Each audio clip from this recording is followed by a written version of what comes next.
Hello again, and welcome to Fairness Protocol. And in this episode, we're going to mainly focus on smart contracts and what smart contracts are. Smart contracts are self executing computer programs coded mainly in Solidity that can automatically enforce the rules and provisions of a contract agreement. These contracts are stored on a blockchain, providing temporary evidence systems for conducting transactions without the need for intermediaries or third parties. Smart contracts can have numerous applications in crypto, right? Including decentralized finance, supply chain management, and more. They were introduced in 1994 but did not achieve success due to lack of adoption and practical use. However, they were reintroduced when blockchain was invented and used Binance Smart Chain and Ethereum as platforms to perform various tasks and benefits. Now, let's take a look at what blockchains are. Blockchain technologies have existed for some time now, and at some point they weren't even called blockchain. If you take a look at Satoshi Nakamoto's white paper on Bitcoin, you'll notice that not even once did he use the word blockchain. And aside from that, two words which were later replaced with blockchain were ledger, which meant the data that was stored, and timestamps. Similarly, smart contracts also existed way before that, as stated earlier, in the form of verifying text or message with a digital signature. Obviously, money also existed, yet the combination of these technologies wasn't really there until the blockchain was formally introduced, meaning you can't separate Bitcoin from the blockchain or Ethereum or any crypto, for that matter, since their very foundation will collapse. Even when we want to refer to such topics, we use phrases like Bitcoin's blockchain or Ethereum's blockchain, since they're completely interconnected with one another and are only a part of so called blockchain technology. Blockchain technology consists of various parts and pieces, and Satoshi Nakamoto didn't build it from scratch, but simply and brilliantly assembled the pieces together into the blockchain as we see today. Note that even before the said assembly, there were others who tried towards such a goal and yet ultimately failed to bring their product to fruition due to bugs or lack of usages or lack of adoption. One such example is Hashcash.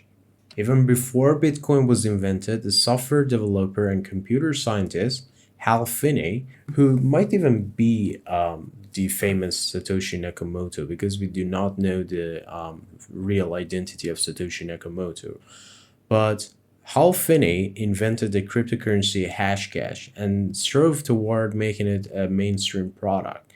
Still, it remained at the white paper stage due to certain flaws with its proof of work. Hashcash was also mentioned on the resource page, page 9 exactly, of Bitcoin white paper. People usually like to associate certain things with magical incidents, a very prominent example being the smartphones we use today.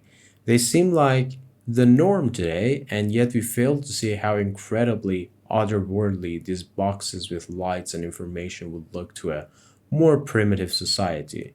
If you were to throw one of these phones into a primitive tribal island that, well, hasn't had interaction with the outside world, they would be baffled at the existence of such a thing and associate it with aliens or gods just because they don't know the process, the work, and the time it took for the phones and communications technologies to evolve to that stage.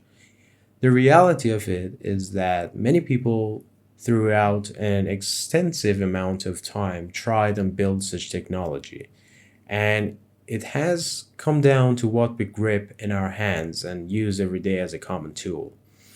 Bitcoin is exactly like that, meaning Satoshi Nakamoto did not do all of it alone.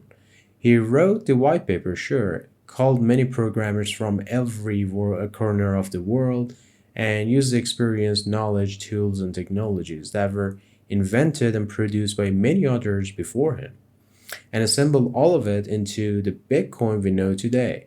So even Satoshi Nakamoto, with all his brilliance, genius, and creativity, influenced and built this phenomenal invention, and it was not him alone, and it was obviously not some outside world alien technology, but it was a work of many people who helped build this brilliant technology from the ground up. Now let's take a look at Bitcoin's white paper, shall we? The magical part of Bitcoin for me is how Satoshi Nakamoto wrote about the entire subject in just 8 pages, right? And due to that, everything written in the Bitcoin white paper is very brief and summarized. From the very beginning, it starts by directly addressing what Bitcoin is without any extensive introduction. Bitcoin is a peer to peer cash system. This first sentence has a whole lot of meaning behind it. The first is the name Bitcoin, which is divided into bit and coin, where coin is obviously the form of money used in our daily lives, and bit is the smallest unit of computing system. However, honestly, if I could go back in time and change the name, I would probably pick something more sophisticated like Trust Network or something. But anyhow, next is peer to peer or P2P. What does it mean for something to be peer to peer? An example will serve very well to help you understand what it actually means and stands for. Imagine two people with two separate bank accounts, and we want to transfer a specific amount of money from person A to person B. What happens in reality is that A sends a request to their respective bank, and their bank accepts the request for for the transfer, and the bank will transfer that money to B. Here, A doesn't transfer the money to B, the bank does, right? This is called a server based system.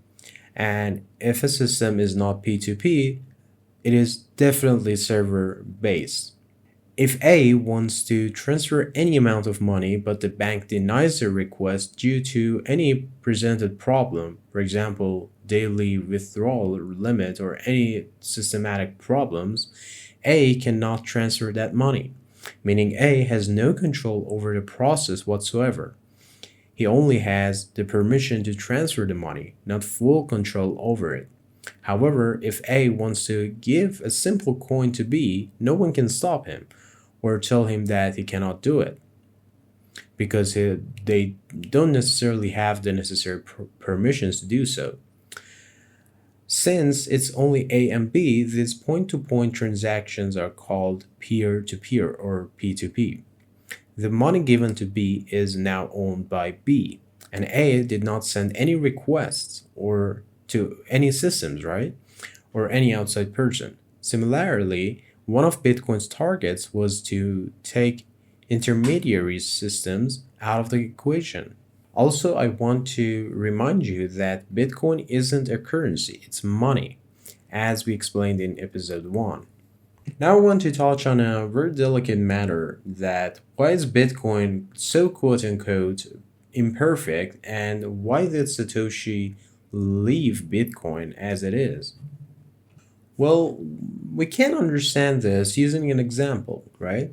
Facebook was made for the purpose of university students communicating with each other, and on February 4, 2004, a Harvard student named Mark Zuckerberg launched the Facebook, a social media website he had built in order to connect Harvard students with one another.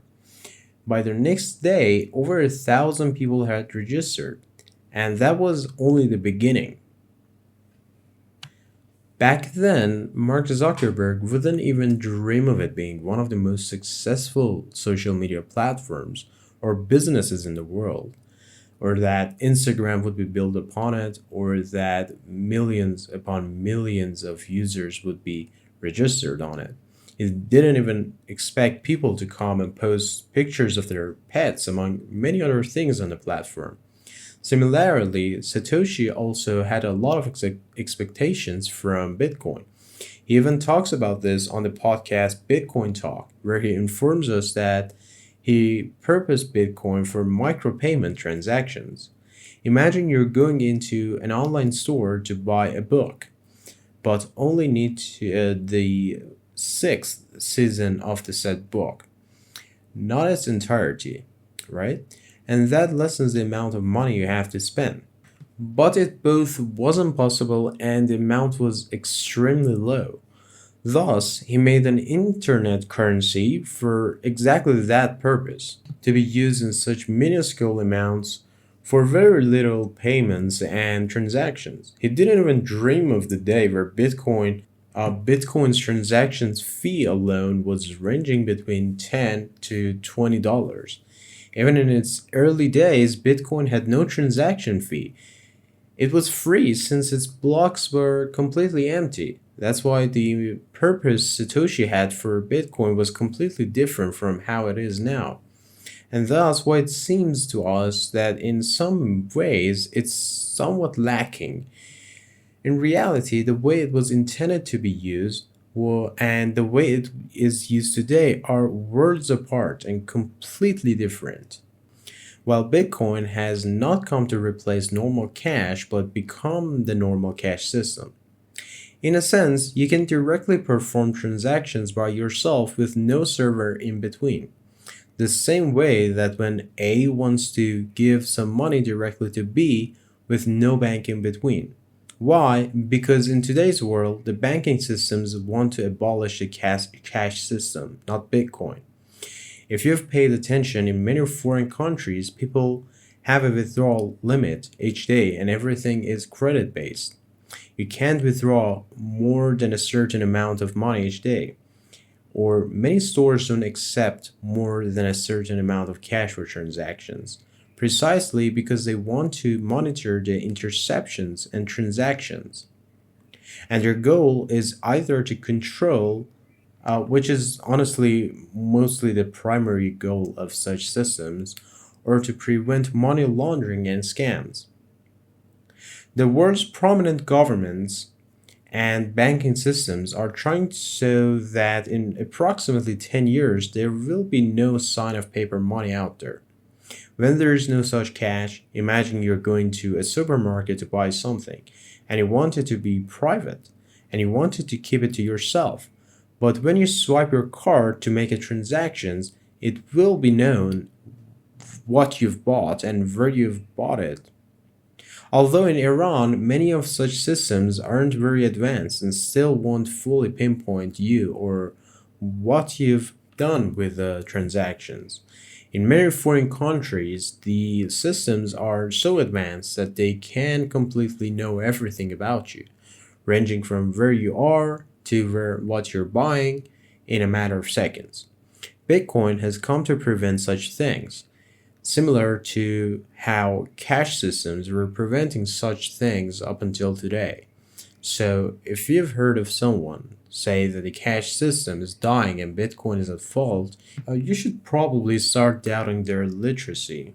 There's another question that's frequently asked, which is about the other cryptocurrencies, mainly Ethereum. So, we mentioned that Bitcoin isn't a currency, it's money, right? So, based on that, what can we call Ethereum, a cryptocurrency or money? So, let's talk about that. Ethereum is also considered money, the same as Bitcoin, and it's not even called Ethereum, it's called Ether. Ethereum is the name of the blockchain. When a creator creates something, he or she has a goal in mind. Still, when the creation is created, it turns into something else. As previously mentioned, Satoshi himself wouldn't dream of Bitcoin turning into digital gold. Nowadays, Bitcoin is considered more like a store of value or digital gold rather than a simple cash system, and it will go even further than its current status. Similarly, the creator of Ethereum, Vitalik Dimitrov, didn't know that Ethereum was going to turn out like this.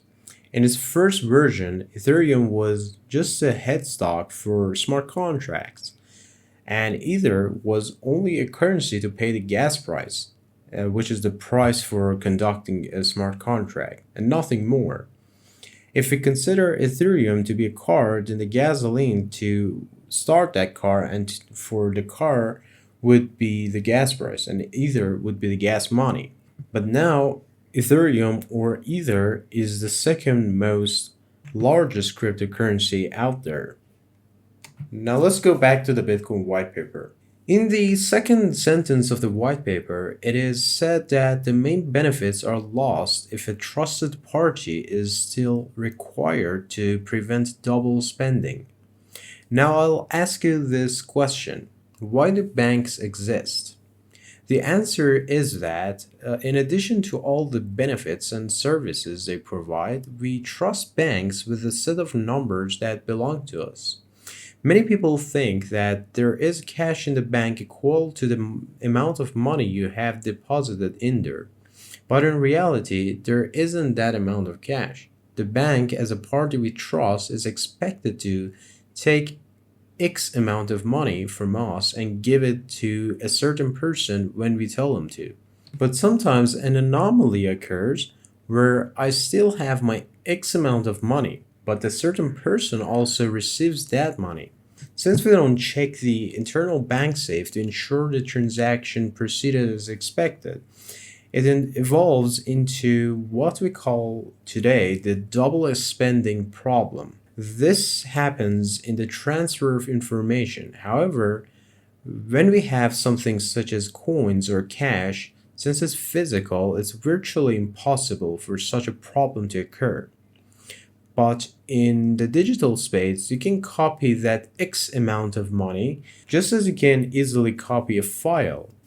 After that, you can't recognize a copy from the original.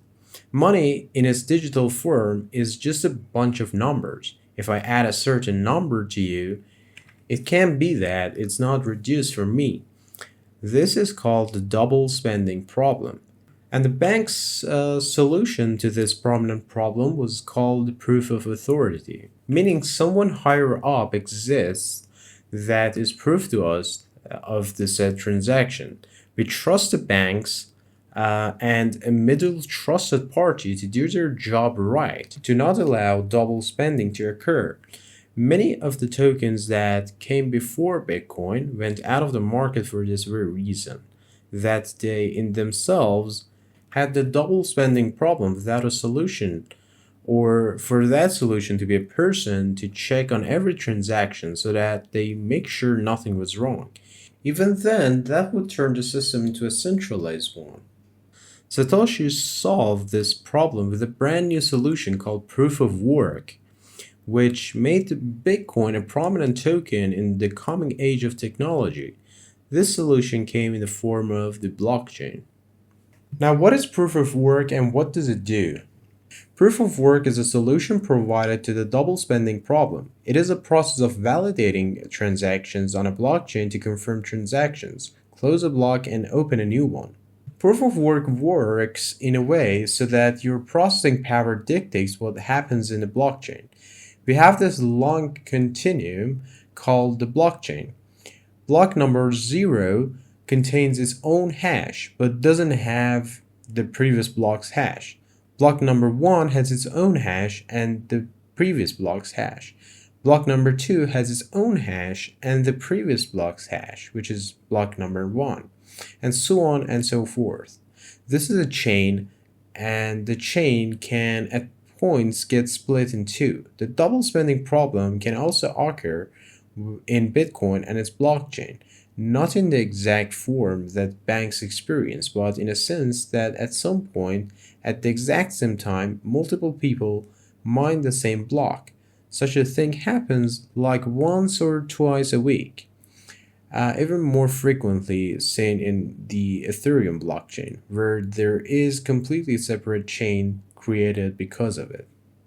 Now imagine that there are 100 blocks of Bitcoin in the world.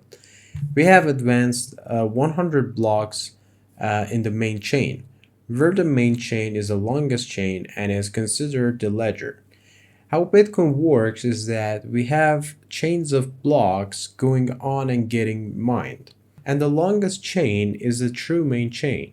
When the miners are equating to decide who gets to create and mine the next block, there is a chance that 2 or 3 people make different blocks, all of which are the 101st block, and each of them contains different contents in them.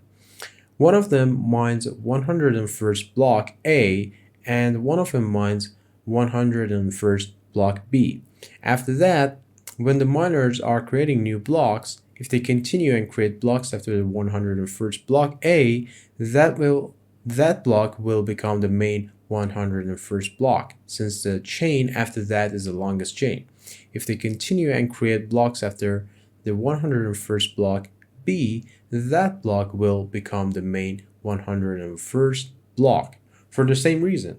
And if both of them start getting mined and creating further blocks simultaneously, the one chain containing the miners with more processing power will be creating more blocks, and that chain gets to be the main chain, meaning the entirety of the information regarding crypto transactions and minings is the information that exists in the longest chain.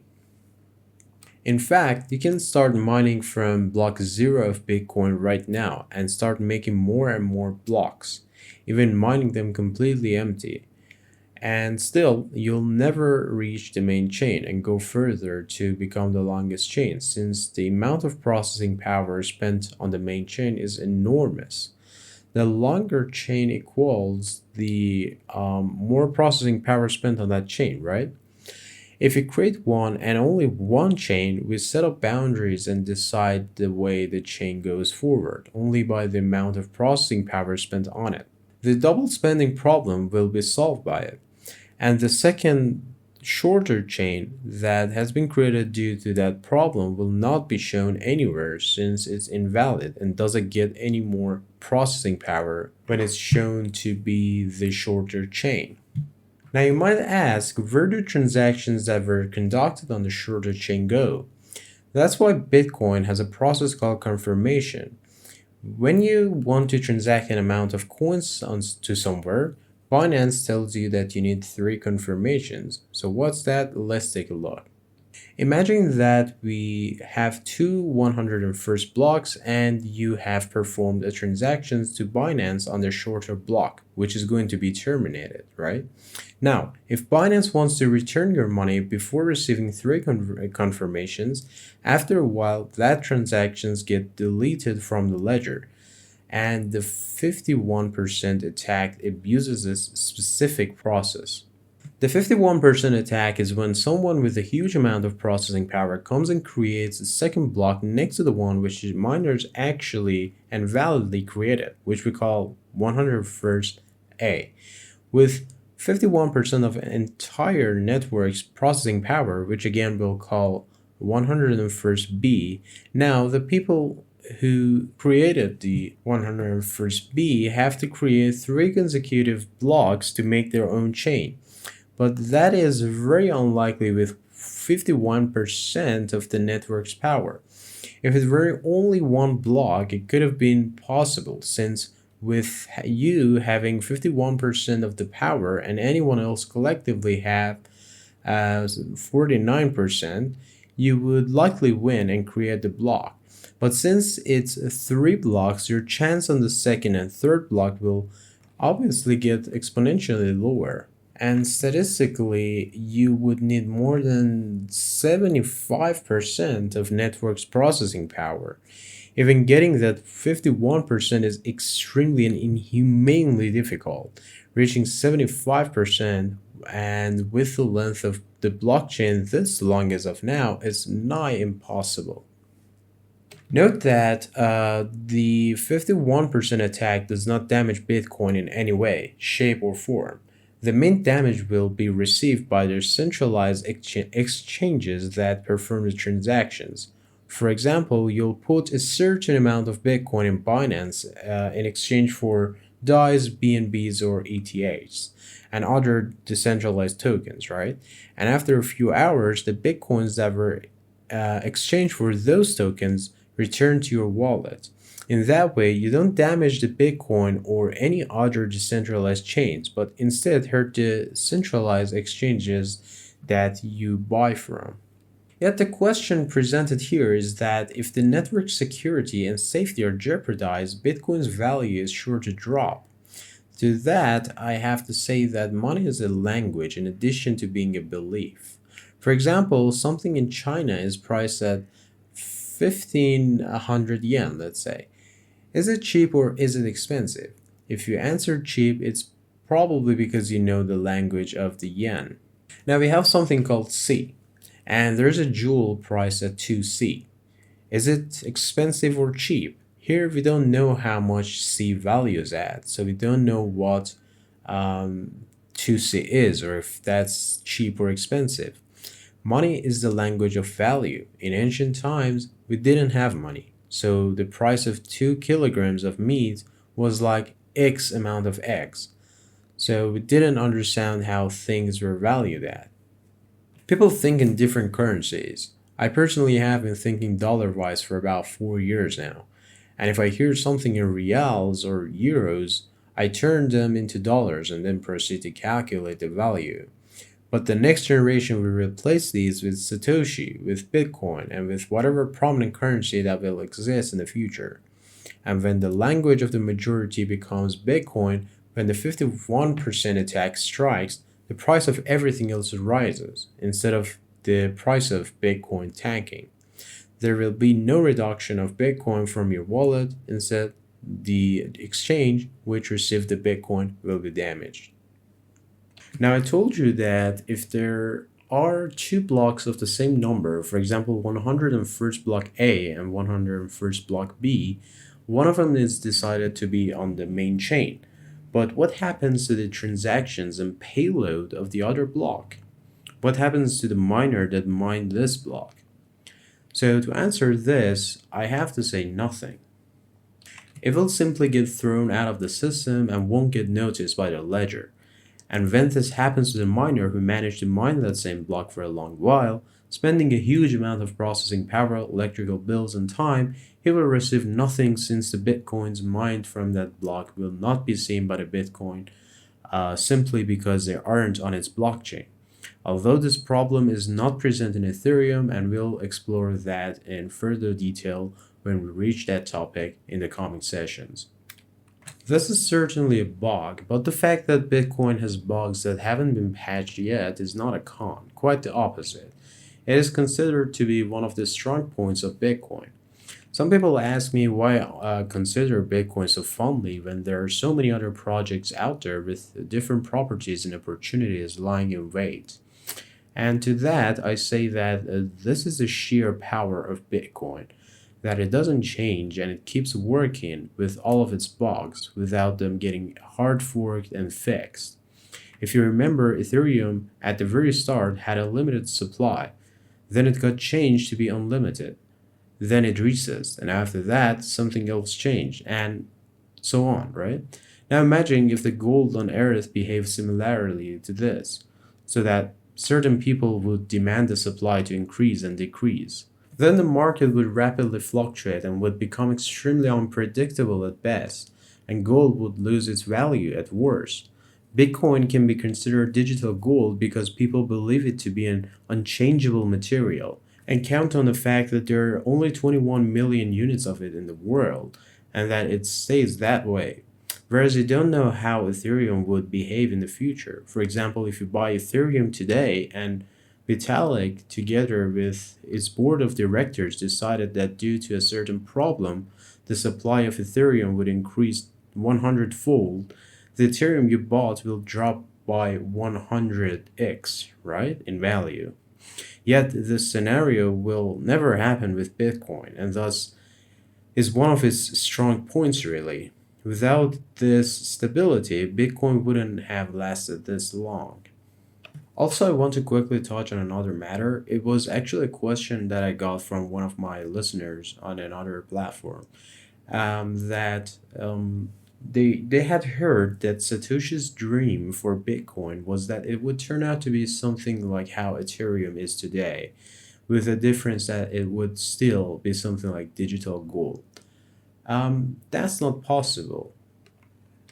Because if Bitcoin wanted to be a bedrock for smart contracts, it would require it to be forked. And Bitcoin already has a lot of problems and bugs, right? So it would be a disaster for those bugs and problems to run along with a plethora of smart contracts to be implemented on it. And if Bitcoin were to be forked, It would mean that it is changeable and thus wouldn't turn out to be digital gold. Right now, both Bitcoin and Ethereum are in the best condition they can be. And why should we even have two things for two different purposes? These two tokens can be this perfect next to each other and they can coexist.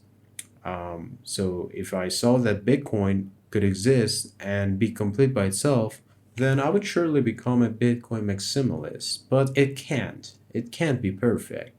Yet still, I believe the first will always stay the first, and there is no example to prove otherwise because the first does not have to anything to copy from. Another question that is frequently asked is that how does a cryptocurrency start to operate? Do the developers just flip a switch and turn it on, or how does it work? Well, it's all related to programming and how it is implemented in the form of the blockchain. There's a certain application called Ganache, and it will answer all of your questions regarding this topic. Since you can give it block time information and the desired variables, and it will simulate the making of said blockchain and how it will theoretically work. But if I want to answer your question, someone writes the codes to their desired currency and then runs it on several computers at the same time. The said currency, even something like Bitcoin, is an application, right? A software that runs on different systems simultaneously, and all of those systems exchange information. Through that information exchange, the designed blockchain will be created, and with the rules and variables the coder has given to it, right? And it will continue to run. You can simulate this entire process on Ganache, as I just said. Another question that I get asked is that if Bitcoin is a be all end all project. And no, it's not, of course. Bitcoin has many problems on its own, right? And we talked about several of them. But for being the digital gold, Bitcoin is the best option that there has ever been. I can also be wrong since I'm stating my own beliefs, of course, and I'll be happy to be challenged for what I believe in. But as I said, I'm looking at things not in a technological manner, but with what I believe in. And every other person in the field of crypto also does this since belief generates value. Also, something to note here is that if you want to make money out of information you receive, you have to at some point start applying that information in action or business, or you'll turn out to be a scholar. Now let's talk about mining process and how it is in today's world. Bitcoin, as you may know, was originally mined using CPUs, and it was extremely simple. Satoshi created the proof of work algorithm so that the longest chain would become the main chain, as decided by the CPUs of the people mining it. He believed that the CPU limit in everyone's computers would stay the same, and Bitcoin's most decentralized form was when it was mined by CPUs. In this way, everyone had to open a node themselves, and since each person had a dedicated node and mining pools did not exist as they do right today, Bitcoin was the most decentralized it could ever be. However, as Bitcoin became a larger and more popular currency, a new type of GPU was designed specifically to filter information through the 4,256 functions. And since they do it in a centralized manner, like a few companies such as Bitmain, processing power limits skyrocketed. Now, if you want to create a node with your computer, it is impossible for you to mine a block. Even if you build up an entire farm with your own node, it would still be impossible to mine anything because the competition is monstrous. You have to first set up your farm and then expand a huge amount of processing power, most of which goes to a mining pool. If you don't want to use a mining pool, you have to, well, have an unimaginably huge farm just to stand a chance at mining a block. Satoshi didn't even dream of this happening. One of the main criticism towards Bitcoin is the fact that these mining pools exist with an enormous amount of power, so much so that the mining system has become semi-centralized and turned towards capitalism. It is only because these mining pools are competing with each other that they're striving towards giving better services. But aside from that, in terms of processing power, Bitcoin has become centralized. A few years back, if you were present in this field, CZ, the CEO of Binance, tweeted a message which even fluctuated the price of Bitcoin. He said that he wants to send requests to mining pools so that they rework and reorganize the blocks in the blockchain. This meant that the entire belief of the populace upon which Bitcoin was built would crumble to pieces. Thus, they realized that if they proceeded with this, Bitcoin would wither away, and so they didn't. But did they have the power to do so? Yes, because back then you could rework Bitcoin with just three mining pools, all of which had ties to China. You see, Bitcoin wasn't always the Bitcoin it is today. We have a past Bitcoin, a present Bitcoin, and a future Bitcoin. In all these instances, Bitcoin is still Bitcoin. It isn't changed, modified, or forked. Rather, the degree of centralization fluctuates. In 2010, which counts as the past Bitcoin, right? Everyone was mining separately and had a dedicated node for themselves. So, in comparison, and I'm saying in comparison because everything in the centralized manner is in comparison, right? Both in the information distribution and in processing power, it was more decentralized than it is now, since everyone had a dedicated node and nobody dared sell their bitcoins. The only person who had tons of Bitcoin was Satoshi, who never used any of it. Today's Bitcoin is the most centralized it has ever been, and the most centralized it will ever be compared to the future, since mining pools have a huge amount of processing power, and the distribution of Bitcoin is getting scarcer and scarcer, since some people who have came into this field managed to gather a lot of power on Bitcoin and aren't willing to sell. And here I must say that whoever understands Bitcoin will not sell their Bitcoin at all.